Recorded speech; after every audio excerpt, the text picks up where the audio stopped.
Invite. Are you ready on your... Yeah, ready. Invite Tom Joe. Invite Tom Joe. Oh, no. You've invited him. He's playing a game. Right. Are we actually live? Yep. Right, and I've got everybody here. A bit of a technical issue there, so just as we were about to start, the lights went off. So hopefully, and you can see this. But good evening, everyone. Welcome. I'm Isaac from AHDB. Super excited to bring it here live from LAMMA, even though somebody forgot to put money in the meter. For those of you that don't know, so LAMMA is a massive practice show. You can kick as many ties as you can get around in 2 days. But we're here to, with the Agri-Leader Circle, talking about and how we can bridge the gap between farm and fork.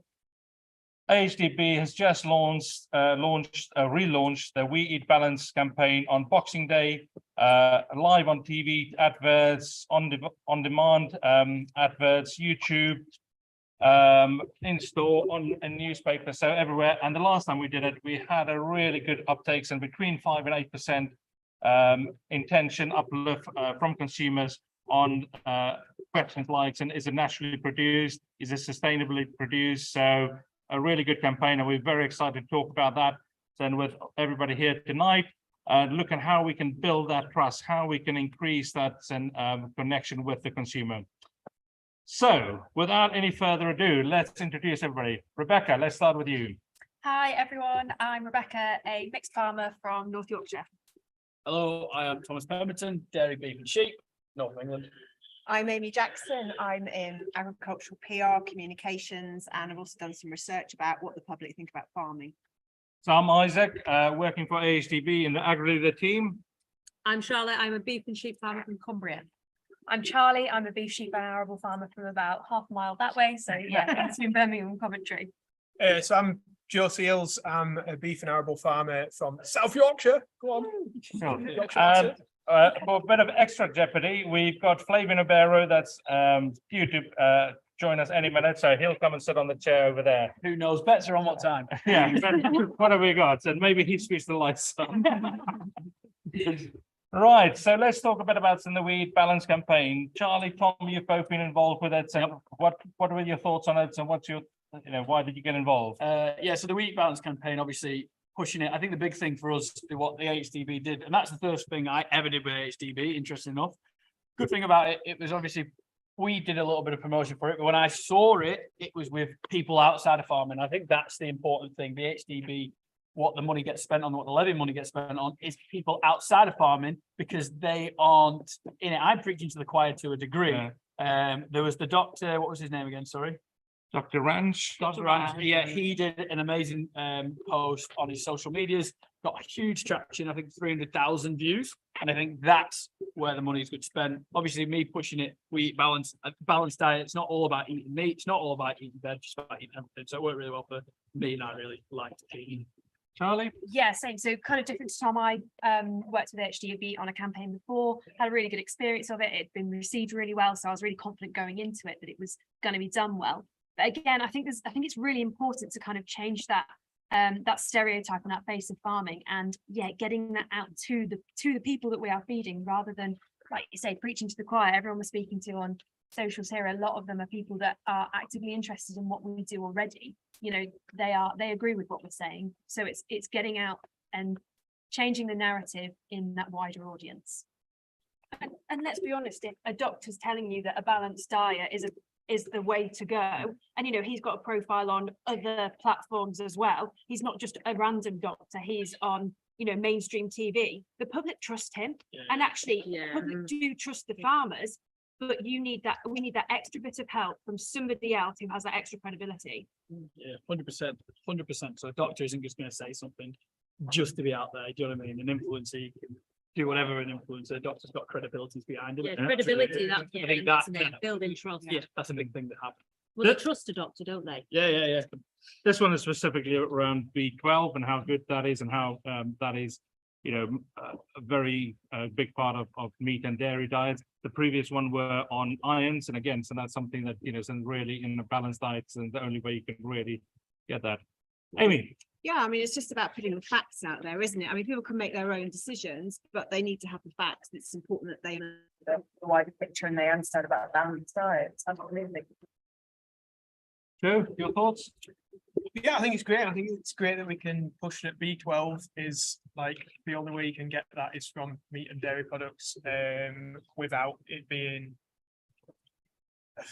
what do you call it, like a vitamin tablet or something. It's just not natural, is it? Like eating that balanced diet is a way to get it. I think we're all kind of in that boat that you've got to eat everything.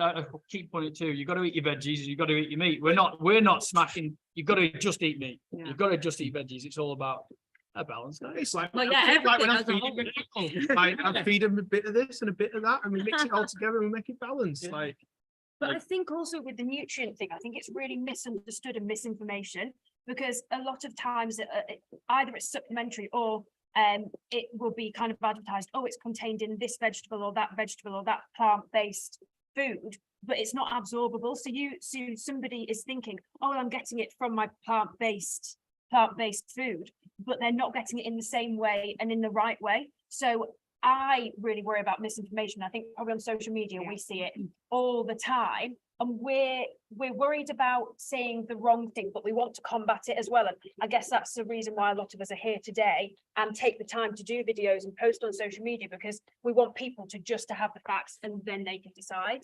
Yeah, definitely. Thirdly, just a bit of a plug there for AHDB. We've got something that a department that looks at that. If you see something that's truly false, or something you suspect is false, check@ahdb.org.uk, send that in and we'll investigate it. Amy, you've just done your PhD, congratulations. What, specifically looking at consumer perceptions, what were some of the findings you got from that? Well, one of the big things that struck me is, I mean, we've been talking about consumers, and consumers are people who consume our products.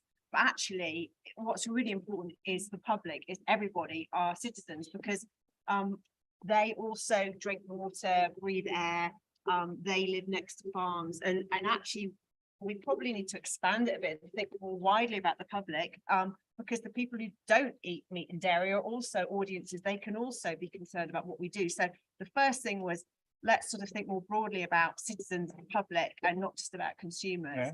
Yeah. Also, I think the public have got skin in the game here. We think that farmers are the experts, and they are, but then we think that people don't understand farming, and maybe because they don't have the technical knowledge, they maybe shouldn't comment. But actually, people do care a lot because they breathe the air, drink the water, but also they care about the animals. They really do care about animals, and they want to see that farmers care as well. And that's really important. And that's actually thinking about Tom's videos in particular. I was just looking at one of them the other day, and he's put a cow brush up, and he's so excited about this cow brush, and looking at the comments underneath. So was the cows. Yeah.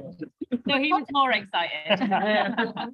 It is because, like, as a livestock farmer, which Yeah. I am, obviously, like, you want the best for your animals. Yeah. And yes, I've known from the day dot, you've done pet lambs and we fed them lambs. We know where our meat Yeah. comes from, we know where our food comes from.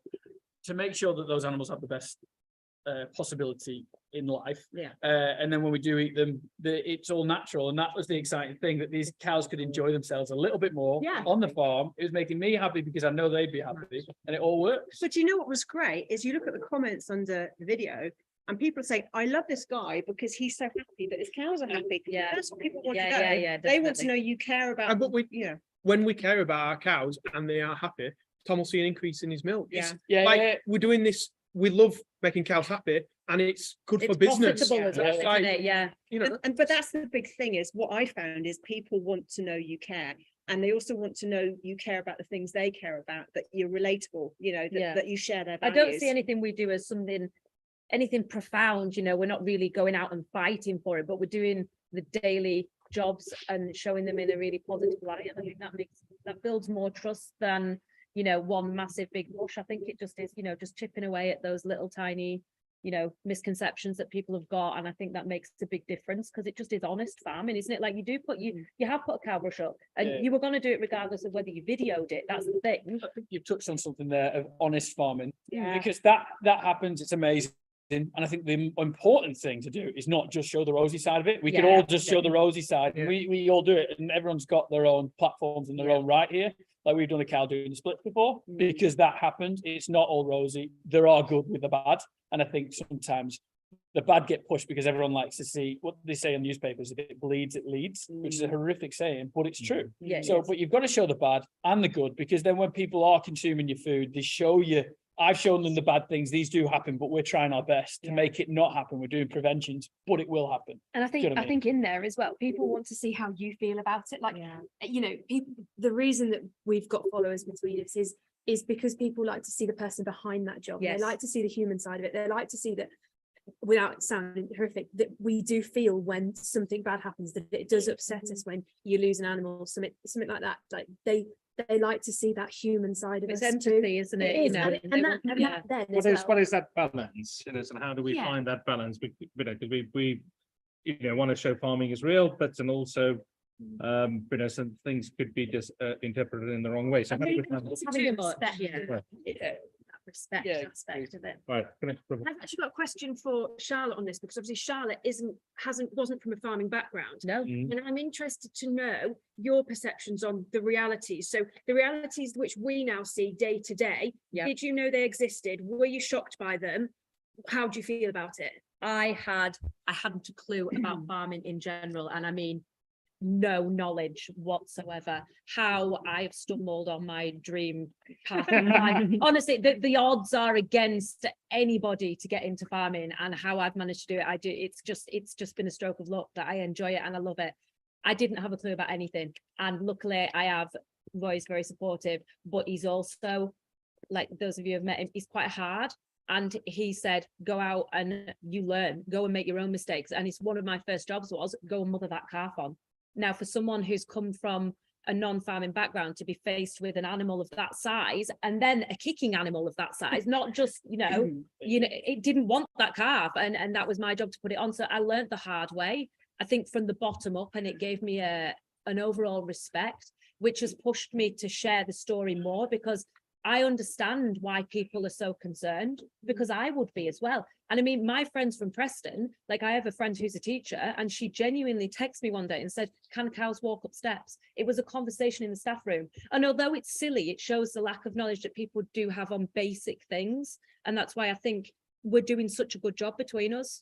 I think that cow and calf example is really, really good, because it's showing that you could have just left it. You could have said, well, that calf's never going to make it with that mother, and ignored it. But it shows that human element, that you still have an instinct to look after that animal, and that is there, whether you're from a farm or not. Oh, when things go wrong, honestly, it genuine, like you all will know it really, and you can't like, we had a bull that it terribly had an abscess in its, not to go too much detail, it was very poorly anyway. I know, yeah, sorry. It had an abscess somewhere, it shouldn't have had an abscess anyway, and it ended up being put down. And I took a video at the time of me sat at the kitchen table in tea, and I was, oh my, I can't even tell, I was heartbroken, but I didn't post it, because I think sometimes there is a step too far.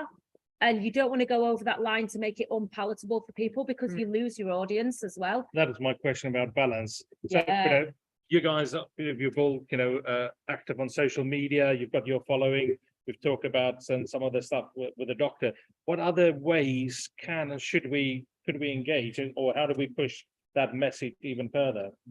I think getting into schools and Yeah. targeting Yeah, that yeah. younger generation, it's something I'm really passionate. I do the farmer time stuff, and you know, we have a lot of groups out, like whether it be Scouts and Cubs and school groups, and it's drilling it into that pliable age. You know, they're young, they're learning, they're willing to take on information, they're not judgmental about things. I think that is so important.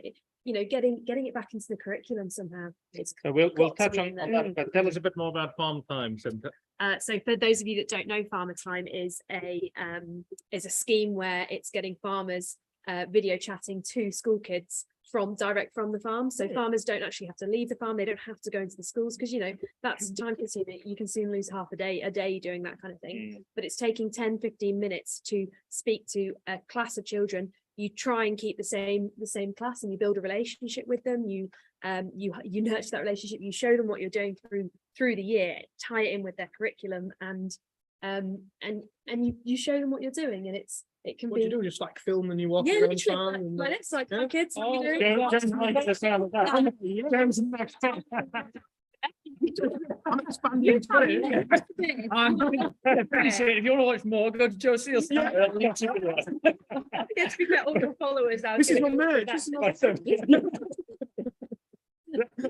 Yeah, so any other thoughts on schools and getting into schools? Well, no, I was actually just going to say a bit about the importance of people seeing a real life farmer and hearing from real life farmers, because what I found in my research is I talked to 60 people and spent like an hour with each of them asking them all about farming, and they see all these images, like even if they watch Country File, they'd see pipes and tubes and gates and mechanization, and they would form a vision, and they're worried about what farming's like, and they don't understand necessarily what that picture means.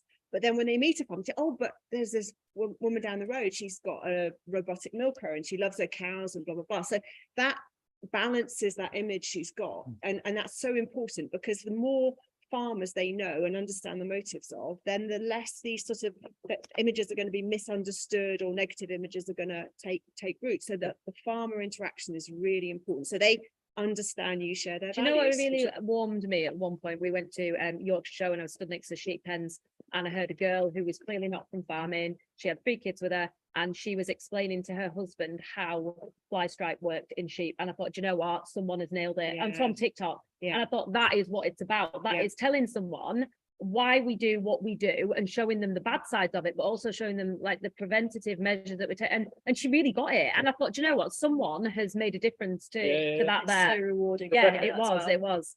I was going to ask if there are farmers watching who might be thinking, I want to be more approachable to the public, or easy for the public to understand. What would be your one kind of tip in making it? Is it not using technical terms? Is it doing it on video? What's the way, or a key? I mean, there can't be one key, but what's the key? Everybody think about that. If you're struggling with visual or audio, go onto the AHDB. AHDB YouTube. Thank you, everybody. Joe. You can, oh no, send. Oh no, sorry, no, we're not doing that. Well, so put questions in. We'll try and answer the questions. Tell us where you're from. Tell us whether you're farmer or public. So put it in there. So, sorry, and Rebecca's question. Yeah, is there a kind of magic key that farmers can use or harbour when they're trying to address and be as approachable as possible to the public? I think that what we tend to try and do is we say we want to educate the public, so we tell them and they change their minds. Actually, we need to listen to them, listen to people's concerns, and meet them in the middle, and maybe think about changing what we do. And sometimes you were talking about not being afraid to talk about the difficulties. People don't expect perfection. They want honesty, and they want to know what the difficulties are. And as long as we're trying and we're seeing the issues, and we're recognizing and listening to people and say, yeah, we understand, you care about this, we hear you. That's what it takes, is people just want to be listened to and heard, and their concerns listened to, because they've got skin in the game too. I think the perfection as well, when we show something as too perfect, it's not quite as trustworthy as It's showing not. it It's gotta be as. authentic, yeah. Like that. Absolutely, And yeah. people That's they a can good thing relate about to. YouTube and like social media. It's not perfect, it's not polished, it's not like highly edited. Like I do a video. Joe's not on Instagram. Charlie, what were you going to say? You need people want it's relatable. Yeah, Like, yeah. if it's perfect, it's not achievable. It's not. And when farmers sometimes talk about, oh, we get really early and we're really hard, I mean, that's fine, but so do a lot of other people. And I think Yes. it's about reaching out on the fact that you're also, you've got brothers and sisters, and you care about your animals, and you are upset if something happens. I mean, what everybody does, they need to know. You don't want people to Yes. be grateful for you. You're just trying to put your Yeah. message across. Yeah. I think on that hours thing, that's really interesting, because it really depends on the type of farming system you're doing. Yeah. Because in lambing, like Talking from the you LAMMA have- show. you have late nights, early mornings in lambing. Dairy is consistently early mornings, Yeah. but then I've seen some people who try and finish earlier in winter. So I think you're right. It's relatable that you're busy in farming. There's always a job to do. Yeah. But what's not relatable is us preaching being how tired we are. But people often have that perspective, and we just go along with it. You're a farmer, you must be so busy. Well, yeah, I'm really busy in harvest and I'm really busy in lambing. But in the run up to lambing, I'm more odd jobbing. There's always an odd job. but I'm more odd jobbing. And if I had a day away from the farm, some jobs won't get done, but it's not life threatening. But Yeah. you've also probably got hobbies and other things, like you're the same as other people. Tom, the dairy farmer, wants to come in here. Yeah, I've got a bit of a curveball here, and I don't know how much, sorry to say if I'm good. So one of the biggest TV programs is Country File. Is it too perfect? In my opinions, I know it's a massive curveball, and farming, we talk about it. I get comments of people outside of ag, and I'm sorry to bring it up, like on this, but I think I'm just bringing up what everyone's saying, is that it's for too long. We used to watch it at uni 10 years ago, Country File Sunday. Now, no one watches it because it's too perfect. It's not right in the farming. And I think that could have ruined it for farmers, because now they're portrayed to have this perfect thing. Everything's bedded up with 2 foot of straw. Do you know what I mean? Everybody's making artisan cheese. and stuff like that. So then when you get a farmer like myself, who's not making artisan cheese, I'm not like selling out of a farm shop and things like that, then people are like, well, he must be that other type of farmer then that's like in the media, in I want to say it like there's a lot of bad images portrayed by the other side of the media, so he must be that type. Yeah, I'm sorry. I think media has moved on. It is, and what were 10 years, what were accepted 10 years or put forward 10 years now is very different with social media. You can't, what was 10 years ago, what they put up, and this is why we're chatting here, to talk about this discussion, 10 years ago, and they probably got a little bit softer, and now it's got so soft that you can't put anything up, apart from my social media. I can put what I want because I'm controlling. That they had a massive handful, they had a massive like wedge of people they could see, and they've not helped us at all. So I'm sorry to dig them in here, But but I think it's They yeah. do, however, put farming into the living rooms of Yeah, that is a good thing. people 7 every million. Sunday.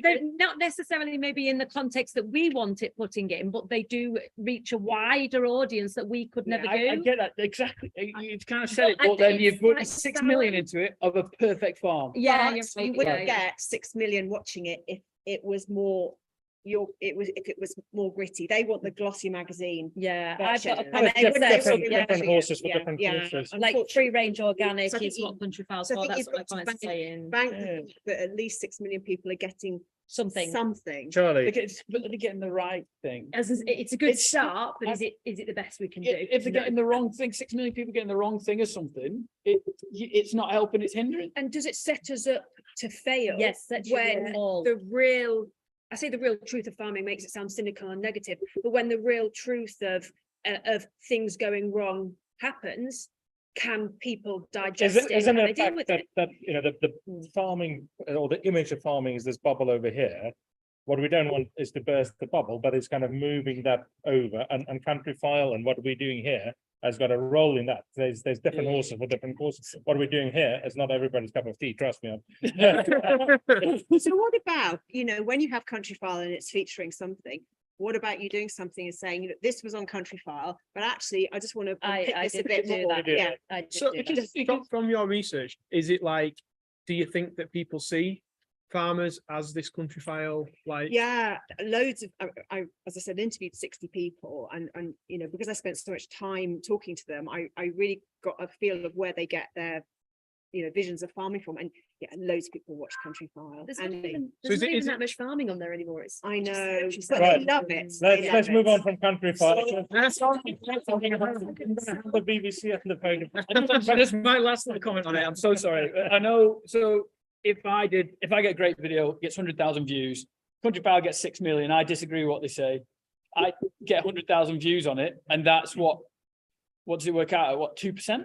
I'm talking to Life's not 2%. perfect. I know, That's but what we that's can one do. thing, so, Yeah. I'm And sorry. it's So No, Country File is there to do a job, but there's other things. So I've got a comment here sent from Charlie's Instagram. Why isn't farming in the national curriculum? So we go to schools to learn, but no one learns about foods and where it comes from. So we touched on that a bit earlier. Yeah, but I mean, this is something I feel so strongly about. Like, why isn't it taught? I remember when I was at school, so I'm 27 now, but I remember doing geography at GCSE, and there was like a little corner of a page of a textbook, and that was on food and farming. Like, food sustains us. Why is that so? Like, why is there nothing being taught about that? Even like food tech. There was nothing about where it came from, why we should be using certain types of produce and the sourcing of that produce. Like there was nothing on it. It's so important. We wouldn't be here without it. I think Why is it overlooked? I was to say, I think talking about it as a combination and weaving it into other subjects, because the simple fact of it is we are never going to get agriculture as like a straight, you know, a straight qualification, or we're a long way off that. Hold Let's be my honest. beer. But it can be weaved into geography, science, Yeah. food tech, Yeah. however, and the thing I remember from school is it was the information that was weaved in, it would be about farms which maybe aren't representative of most British farms, and they were more intensive and talking about use of hormones and things like that. Well, if you're buying meat with hormones in, it certainly isn't from this country, and something's gone wrong. Just to give AHDB a big plug here, so we work with the British Nutrition Foundation on something called Food Effect of Life, where we go and teach the teachers. So we've got some workshops through all January through to March in London and Edinburgh, 150, 120 teachers at a time coming in and giving them resources that exactly fits into the curriculum, so they can just take it off the shelf and put it in front of the class and make it easier for them. And then they can use that all their career. Exactly, Right, and just it's getting that bias we talked before it started this, and changing some of that bias. So if you want to get involved with that, look at the AHDB Education Resources Order Form, and you can get involved with that, and and talk to you if you're a school governor, so make sure some of the teachers go on to that. And there was something on there as well that if you're having school visits out as well, you can use that Yes, as well. totally, That's totally. something- Yeah. Well, the good something thing as we- well is if it's the British Nutrition Foundation, it's going to be proper, Credible. credible. Which is So great. school visits must be a good thing to have, really, because like kids are going to remember that. Like if it's a city kid and they've gone to a farm, like they're going to remember that for the rest of their life, let alone like As that a- year or week. Here he is. What time do you call this? Time. So everybody, so we've got Flavian. Flav, just introduce yourself very quickly to the audience. We're talking about schools, but some quickly, what do you do and some your handles and all of those things on social? Flavian Obiero, pig farmer, Hampshire, handles the Kenyan pig farmer everywhere. Twitter is Kenyan pig farmer. Facebook, ignore it, don't go there. Keep it simple. Excellent. So we just talking about some getting into schools and some getting in front of because I know some, for instance, you had Sparshot College there recently. What kind of do you do in that area? Let's give you some airtimes and under pressure straight away. Well, obviously I went to Sparshot, so it was good to have the students there, and especially with John, the pigman at Sparshot. He taught me a lot of things I know about pigs. So it's good to have the students there. I'm a bit under pressure with John because if I said anything wrong, he would be like, I didn't tell you that. So, and also just for them to see a different setup of pig farming, because Sparshot is indoors, ours is indoors and outdoors. And then talking about sort of the real life stuff, like the whole cost of production, how much people get when you sell the product, sort of the whole public perception of farming, what's right, what's wrong, should we be eating animals, should we not? Yeah, so yeah, all those conversations with students, it's good to give them that knowledge at that age, so that when they get to adults, rather than follow some famous person, tell them to eat cardboard and avocados, they make an informed choice whether they want to eat meat or not. We had a good conversation earlier about some famous people telling them to eat balanced diet. Got a question here from Ed Lovett on Rebecca's Instagram. Should there be more open farms and spaces for public to access and visit, including schools? Your thoughts on that? Yeah, definitely. Yeah, definitely. Even if farms aren't open, because we've still got to be working fast. Our key aim is to produce food, but even if more farms can offer that space for children, people to come out and have a look, like a lambing open day, open farm Sunday, massive one, absolutely incredible. More people.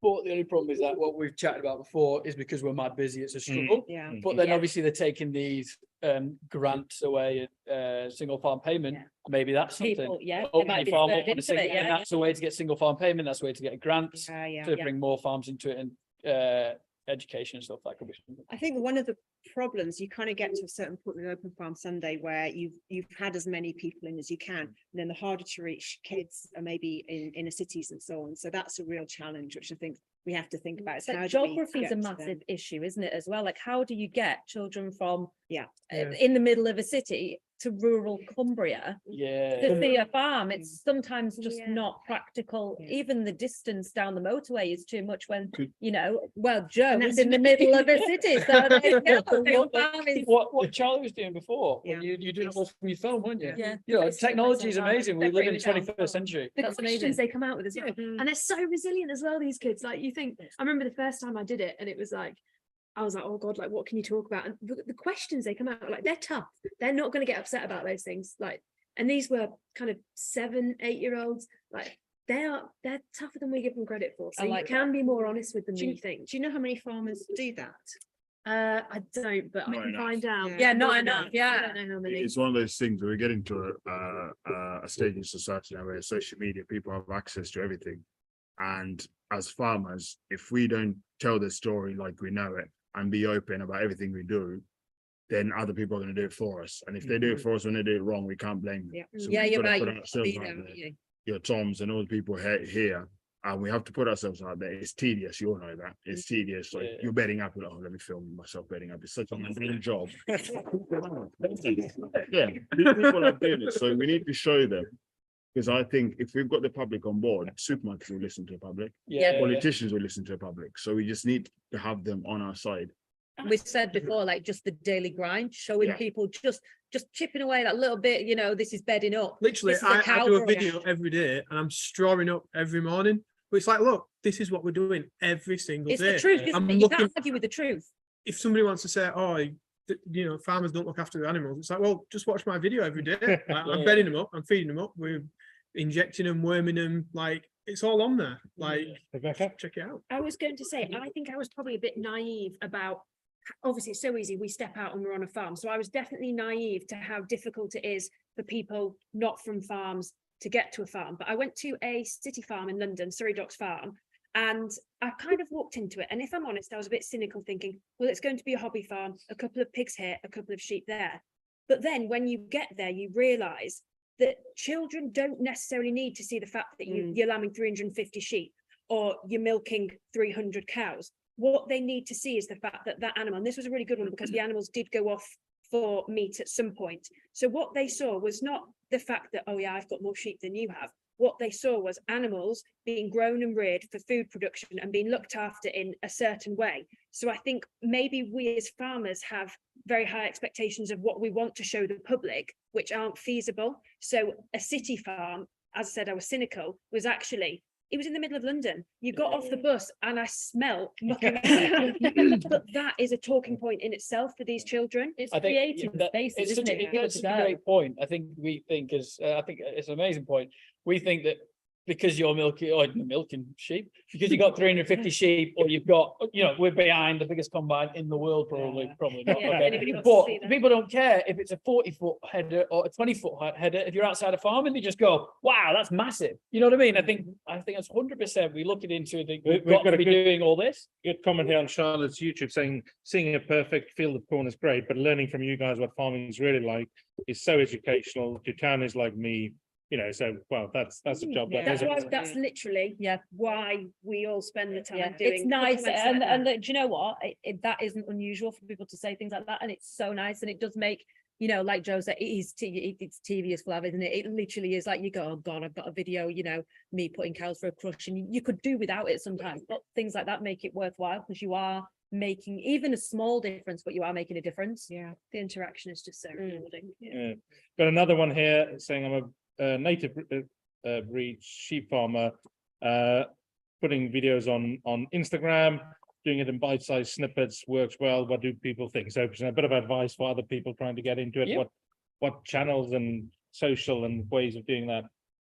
Do what you're doing, really. I think Yeah. Instagram, you know, Yeah, on TikTok, anything, TikTok's anything. good. TikTok, I think, Big is aimed at a thing. younger audience, which I think is where we need to be Yeah. going. And I look at know, Farmer Will. yeah, like, yeah. It's just about the biggest program in the UK, Love Island. What's got a million on TikTok? Do you know what I mean? Maybe Wait slightly to see the volatile though. The Yeah. conversation Well excited to see him. about, because I know it sounds bad, but some of the conversation they've had about politics and other kind of issues like that. So I'm so fascinated to see what some of the other contestants actually think about farming and how able Will is, I guess, to relay, Yeah, how able, reality is- how willing is Will to address actual farming? I think so. Not maybe dancing around with lambs, which I'm guilty of. Don't get me wrong, I am on I think TikTok. so because Like- if you look at the videos, he's clipping he's clipping it Yeah, out. he's the clipping muppet, the arse it's out, everything. yeah. It shows He shows it real, all. doesn't he? Yeah, he does. Did you see Yeah, you this maybe video? sounds, That's maybe it's fantastic. like, oh, like she's got a dirty bottom, but is that the funny bit Yeah, that people are is saying? that the way you for? educate it? Yeah, You know what I yeah, mean? Maybe yeah. the normal way that we do it. Yeah, there's no Do point. you think we,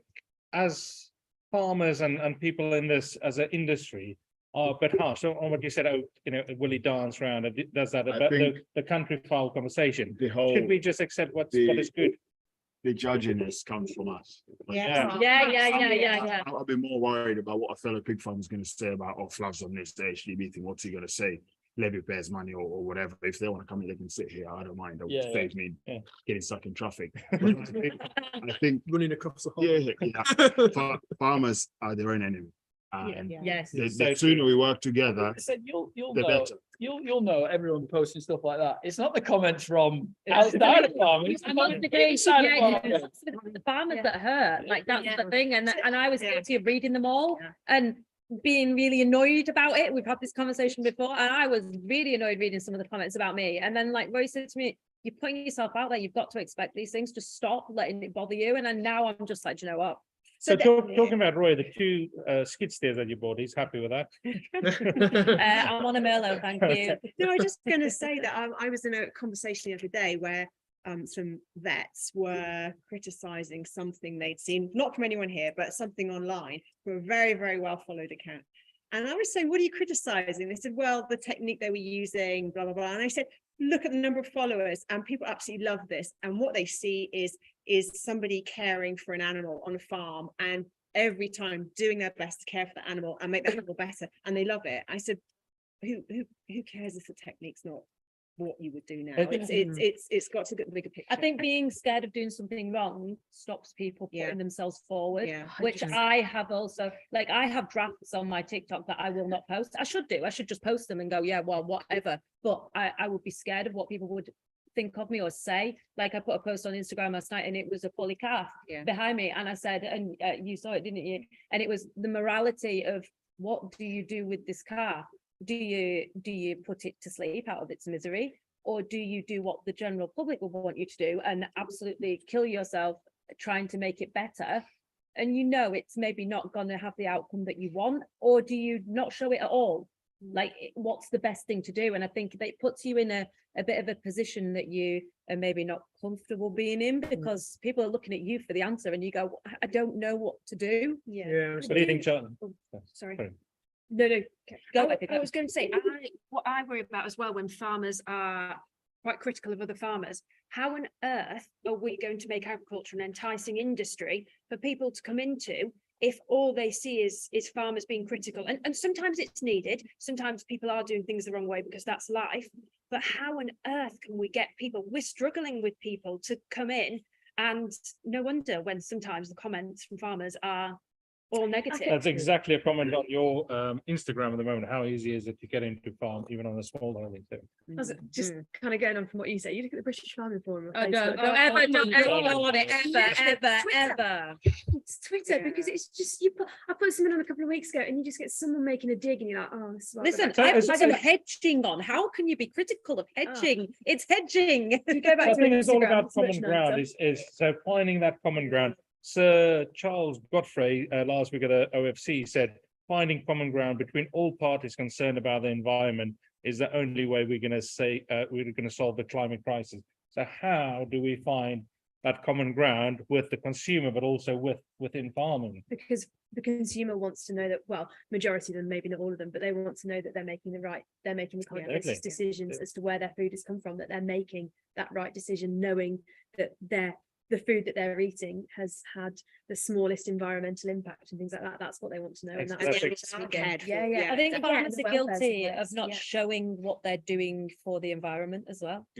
and Yeah. it's all good saying about British farming, as in I'm an import myself, so I'm keen for things we import and exported.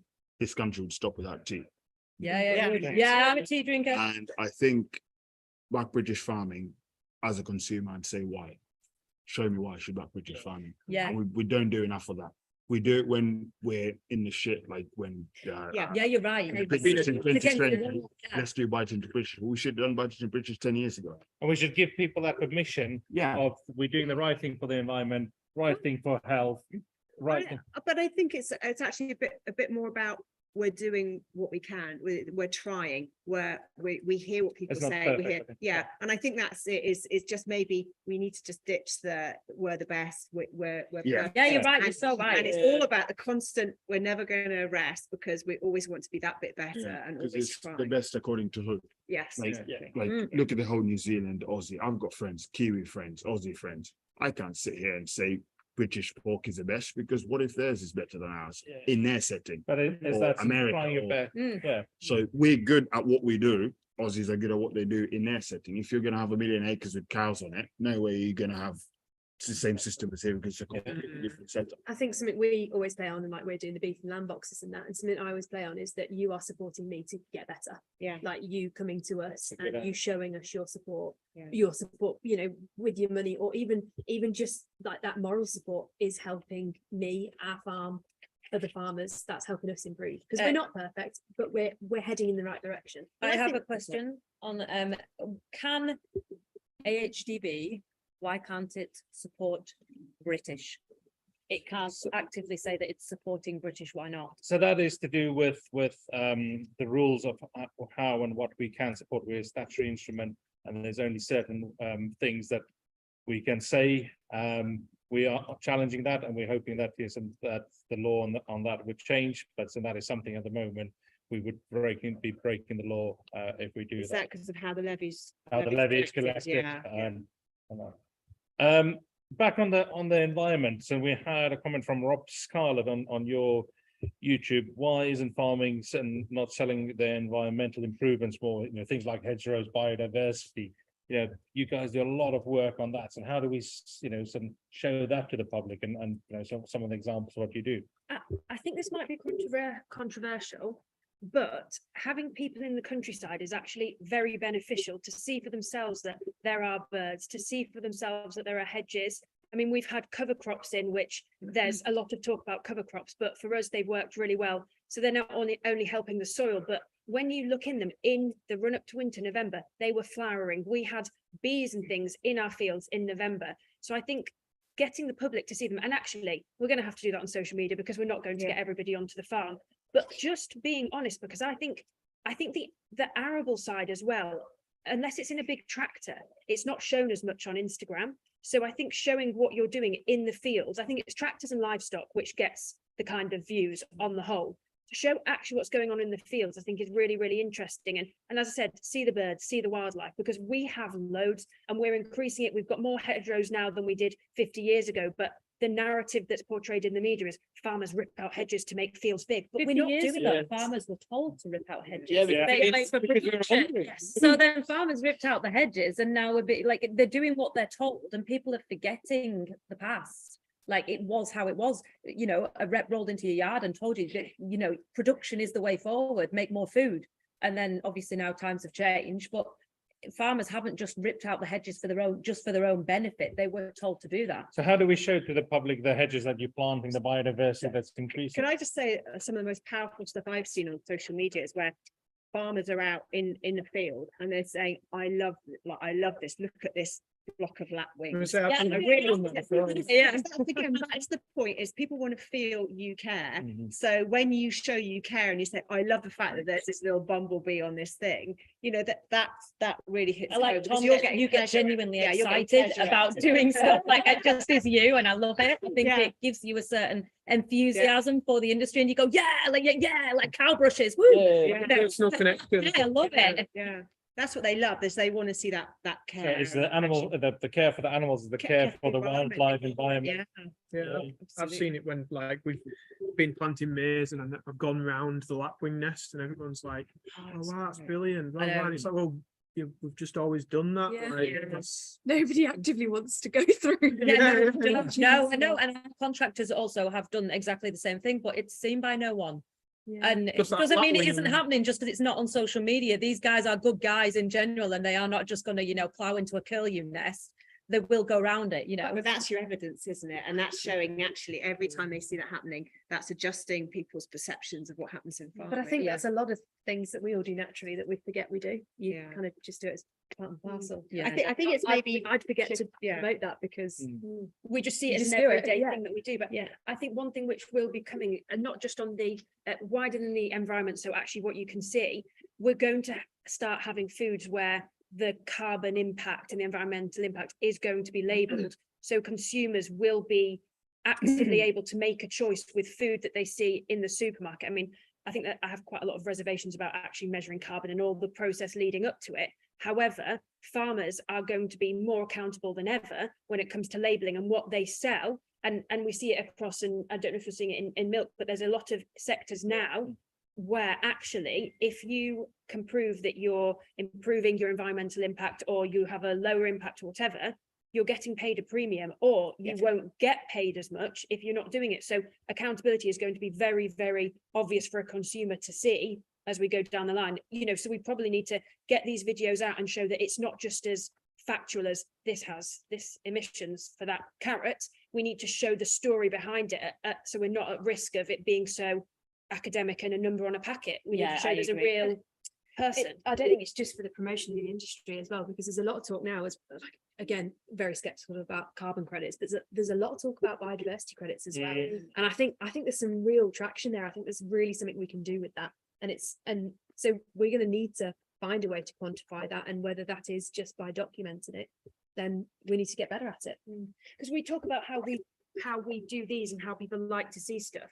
They don't want to just read things and think, well, what does that kilogram of carbon actually mean? They want to see, well, actually, it's because we use this sort of establishment when we planted it, and therefore we only went across the field once with a tractor, as opposed to 3 or 4 times to get that plant growing. And things like that are more obvious than a random number, which actually means nothing. It's almost like the new feed provenance of where does the food come from? How was it produced?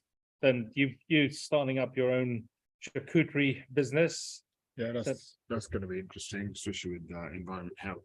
But I think for me, something that's always baffled me, that like the cow sows or the female pigs that finish production, they get sent to Europe mainly, and then they get prices there quite cheaply. I think the lowest I've ever seen it recently is like 10p at Ashford Market for a fully grown boar. Wow.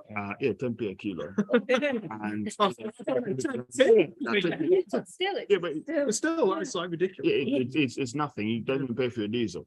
And then I've never seen the cured meats that we buy from Europe. I've never seen any for a low price. They're always sold at a premium price. Someone's So- making some money out. Yeah. So why can we not process it in this country? I'm hoping to do And that. it's Yeah, food yeah, miles yeah. and all that's it all ties together, doesn't it? Yeah. So that's the plan. So, I mean, even if talking about saving inputs, saving fuel, saving food miles are all about the environment, you know, stopping waste. It's all about the environment as well. So I think there's maybe more you could add on to your stories around that. So we feed a lot of food waste that would Yeah, just go to Yeah, we landfill. do. Yeah, we So do. like- Imagine the methane that's See, come out of that. Exactly. But That's that's a what I'm saying. really It's just good- wasted It's a otherwise. really good story, because where are the animals going to be to eat that food waste if we don't have animals? Yeah. That's part of the cycle. We had 1 million packets of crisps one day. That was Worked it out. interesting. Yeah, that was I interesting. mean, I you watched feed it. for the It animals. was a long time opening them. Yeah, and bread. Yeah, do you know I watched the program? It was I think Warburton's, and they literally they know they're over making bread, like you know they're overproducing, and they know that, and they're overproducing on purpose just so that the competitors don't get in. They're not bothered. Like, is that not where we should be looking? Really? I think it's very easy for us to harp on about food wastage though, and that's just planting the blame elsewhere, and it's Yeah, not you're really in our hands. Yeah. You know, we need to kind of, rather than going down that We could never negative change that, could story. No, we Never. can't, you know. And Joe's like, cows, But it's thank you. positive that Yeah. the livestock industry can use it. At least It's it's always going to you know, happen. I think we're better off going with that positivity of like, this is why it's Yeah. good, right? yeah, yeah, okay. Although it's realistic, like people don't want the sad story. No. But we can help people with their food waste by actually showcasing what you can do more with the food that you have left over. Just because it's a leftover and it's finished with that meal, we're probably looking in the sense, because we're at home a lot, because we're farming, we can be a lot more adventurous and have the time to cook leftovers and things.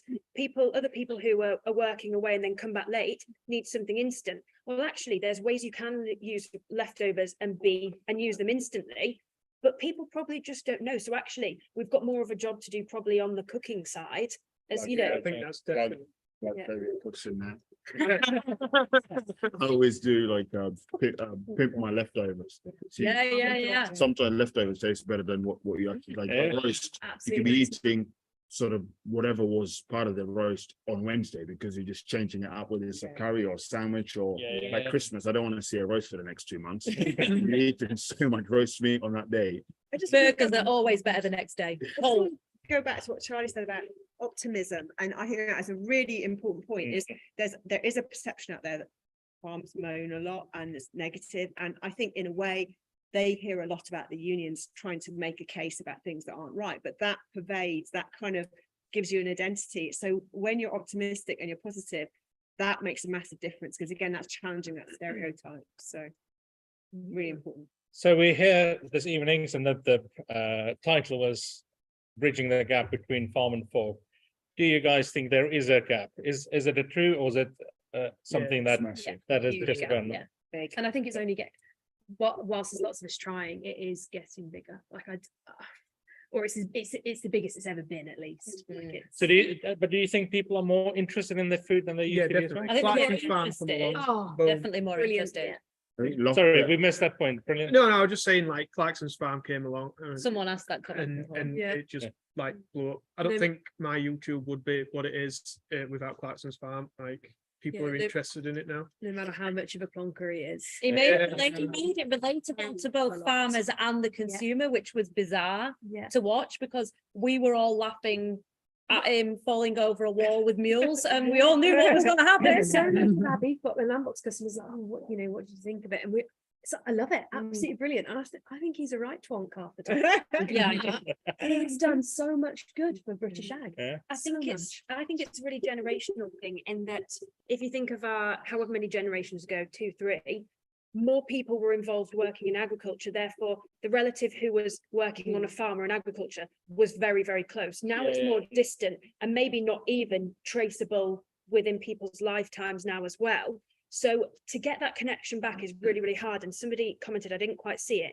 Basically, think how long it's taken for us to learn about agriculture. We're doing it every day. So imagine how hard it is for the public to learn. I mean, because it's second nature to us, we think, oh, why can't they just understand that? Do you think some people in the past have been guilty of overcomplicating the message? Isn't that part of it? Yeah. So my wife's watching this, to be Yeah. honest, and she's a townie, and she admits she's a townie. But all people want from away from farming is quick information. Like you say, overcomplicate it, like bang, bang, bang, done. Too much Yeah, jargon. positive- Yeah, we've- positive, we've- simple we've- messages. we're non-farming. You know, Yeah, quick definitely, as I well. agree, yeah, Just too much. information, Sorry, one- go past it on. Yeah, that's my Instagram post out. Sorry, anybody. But I guess there's like we've said, they're finding this common ground. So different horses for different courses. There'll be different, people will look at different things. So And a point one of my friends made the other day to the Oxford Farming Conference and Oxfordville Farming Conference is that farmers need to get out of their silos and engage, because amongst farmers, I'd like to talk to someone on the way up here. Amongst farmers, there's so many little, your region, your organic, your. I agree. Yeah. It's like, look, we're just trying to do good for the environment, provide food for people and make a living. That's all we're doing. I was listening And to a that's a common podcast on ground. the way down, exactly said that. All these siloing, whilst we're wasting time trying to distinguish whether your region or whatever they're going to wear Doc Martens or Air Maxes, go use that energy and make food and educate other people about making food. Yeah, we are. It's as simple as that. It's not that hard. No, and we are very good at playing victim still. So Yes. Yeah. and- That's awful. Hey, that rain today. right. So I'm going to go around quickly. So a quick synopsis of your thoughts on how we close that gap and how we portray it and how do we connect to our consumer better. Right. I'm going to go with Joe first. I think just more people telling their story. Not just us guys, but like just get to your friends. You might have like 100 friends on Facebook. Put a post up about what you're doing tomorrow. Excellent. Charlotte? I think while we're doing nothing, really profound, like I said before, little and often, showing people the daily, and I think that will build trust and just, chip away at them misconceptions that people have. Amy? listen to people, engage with people, don't assume we're always right, be prepared to meet in the middle and take their concerns seriously. They've got skin in the game too, That conversation and listening, I think that's Yeah. very important. really. Rebecca? We're probably all on the social media, but I think it has to be something which is digestible content.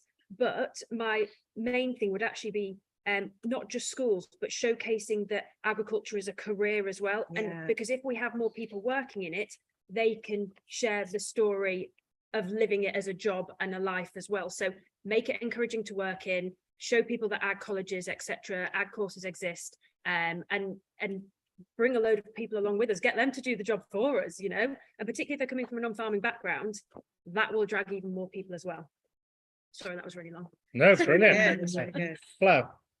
What everyone else has said, and I think rather than, I guess, when doing things on social media, once it starts getting sort of monetized, you could easily sort of almost chase that rather than the actual message. But I think we all here, I Staying think authentic. like we all know the core message is trying to get people to do farming, learn about farming, engage with farming, understand farming, and understand that we're doing good for the environment. I think once you know that core message is there, I think someone said to me before, if you post something and you get 50 likes, sometimes you might think, oh, it's only 50. Could you imagine walking down the street and 50 people tell you, you did good today, man? That's fine. Social media, that's like a drop in the ocean. So it's just like remembering your original reason for doing it and you're just letting it grow itself. Yeah, I think. Charlie? Obviously, you know how passionate I am about the schools, massively. Going on what Flav said then, though, like encourage other people to do what we're doing, to tell our story, because you know, we're be relatable, like, but the more people out there doing It's it, not the hard better. either. Literally, it's not rocket science to face a camera at you and say, I'm strawing out calves. It really isn't No anything one will be special. good at it. If you're watching this, it's good at the start. No, the strawing and the videos. Maybe that should just be the next live stream. We all do like a react to us all watching each, like Tom's. Oh. That would be- I like a lot of like, It's you true, learn yes. on the job, haven't you? You've all learned how to do this by doing it. And I think the great thing with farming as well is we have like these beautiful backdrops of Yeah. like, It's free, isn't it? Yeah, as you can just pull up like. like the fields or Pennines. something. Who else has the Pennines? Have a Yes. motto. Any more than 3 takes, give up. That's my motto. 3 takes. First time. Takes first one's good enough. Right, I've lost track of where I am now. Charlie, were you finished? No, but yes. Yeah. I'll never be Schools. Yeah, school kids. Tom? Yeah, so I really like what Charlie's doing. And I didn't really know that you did that. I think that's I amazing. like that. Something you can do and educate straight to kids. And like we're all doing at the moment, this whole social media thing, I think that's really important. Just think 5 years ago, so I've been doing it for like 6 years now. When I first started, there weren't that many people doing it. Like you come back to now, there's so many people doing it. And then go another 6 years and there'll be hopefully like 300 times more. Do you know what I mean? It just gets bigger. It's cumulative of people doing it. I think that's a big thing that we can do and just show them what we do. If you're on site and you're filming yourself, it might be a bit mucky or something might not be perfect. I think that is the best way, in my opinion. Go on, So Charlie. just really quickly, one of the most rewarding things we've ever done is having the Scouts and Cubs groups out, but we also have the WI, so it can be both. Brilliant. Not the WI, but we have them out during lambing, and it's just like we haven't got a fancy setup. They just come and have a look in a shed, put their head in, and I get more out of it than they do, I'm sure. Absolutely love You it. get jam out of it. Do I get more? Always. They buy me and they are vicious. So any opportunity to engage. So brilliant. Thank you all for your contribution. We'll go around in a minute and just remind people of who you are. Thanks for everybody that watched. A few plugs. So on the bit at the bottom, you'll be able to see the AHDB We Eat Balance campaign and also the school stuff, the education stuff that we do. So thank you for listening in. Thanks you for putting your comments. And if we go, which way did I start last time? Flav, if we start with you, then just tell us again who you are, so what you do, and your Twitter handles, please. Flavian Obiero, pig farmer, Hampshire, the Kenyan pig farmer everywhere, Kenyan pig farmer on Twitter. Joe Seals on YouTube and TikTok, beef and arable farmer. Charlie? Charlie Beatty, mixed farmer, beef, sheep and arable, and I'm at Globetrotting Farm Girl on Instagram. I don't really do Twitter because I don't like it. Charlotte Ashley, and my handle on nearly everything is Charlotte Ashley Farm, YouTube, Twitter, Instagram, but I don't really use Twitter. Same, I don't really like it that much. I'm Isaac AgriLeader, IZAK AgriLeader on most things, but I'm really not in that space. But if you want to do that. Amy Jackson, farming communications, and I'm at Oxtail, that's OXTALE. On Twitter only. This is weird. So I'm Thomas Pemberton, Tom Pemberton Farm Life on YouTube and a little bit of Instagram and stuff like that. Just Tom Pemberton Farm Life, it works. Are you Thomas on a Sunday? Full name Thomas Charles John Pemberton. My dad wanted a Charles. Charlie. Charlie is the best. Yeah. And I am Becca Farms on YouTube, and then Rebecca Wilson 722 on Instagram. You can tell I never actually was planning on doing Instagram with that. Change it. So thank you guys, a really good discussion.